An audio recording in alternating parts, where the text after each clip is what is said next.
अस्सलाम वालेकुम दोस्तों। आज हम बात करेंगे ड्रामा मनहूस की किस्त 37 के बारे में। अगर आप हमारे चैनल पर नए हैं तो चैनल को सब्सक्राइब जरूर करें ताकि हमारी हर आने वाली वीडियो आप तक वक्त पर पहुंच सके। अब चलते हैं किस्त की कहानी की तरफ। वो नरमी से कहती है कि वो चाहती है सारा हमेशा खुश रहे, अल्लाह करे वो इस घर में सुकून से रहे। फिर वो बताती है कि उसे लेने के लिए मुराद को भेज दिया जाएगा। बात उसके कज़न की हो रही होती है, लेकिन सारा की घबराहट सब कुछ जाहिर कर देती है।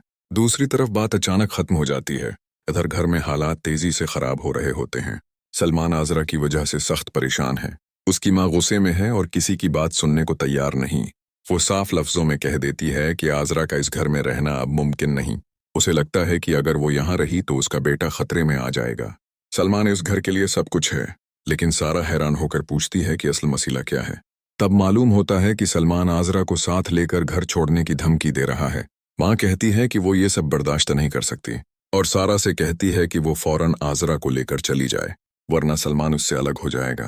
वो इल्जाम लगाती है कि ये सब कुछ आजरा के कहने पर हो रहा है और उसकी कज़न ने उस घर में आग लगा दी है।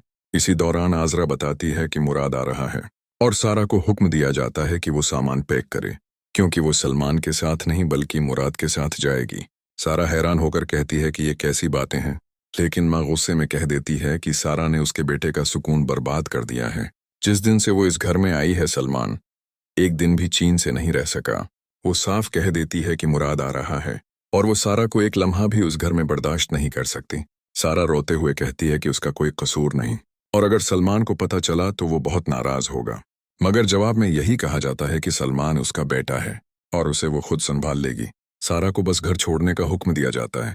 सारा मंतस्माजत करती है कि ऐसा ना किया जाए, वरना उसका घर बर्बाद हो जाएगा।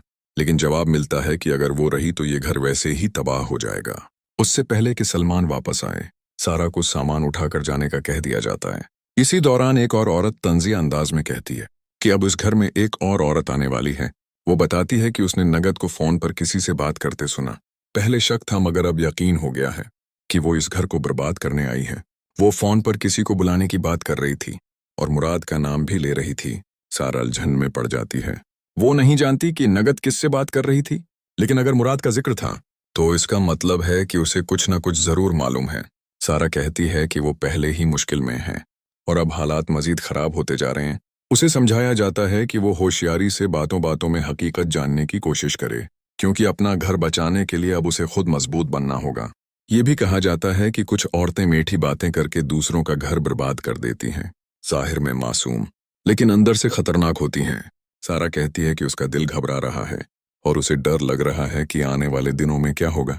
तब उसे तसल्ली दी जाती है कि फिक्र न करो, सब ठीक हो जाएगा और अगर कुछ हुआ भी तो वो उसके साथ खड़ी होगी। आखिर में उसे हौसला दिया जाता है कि दिल मजबूत रखे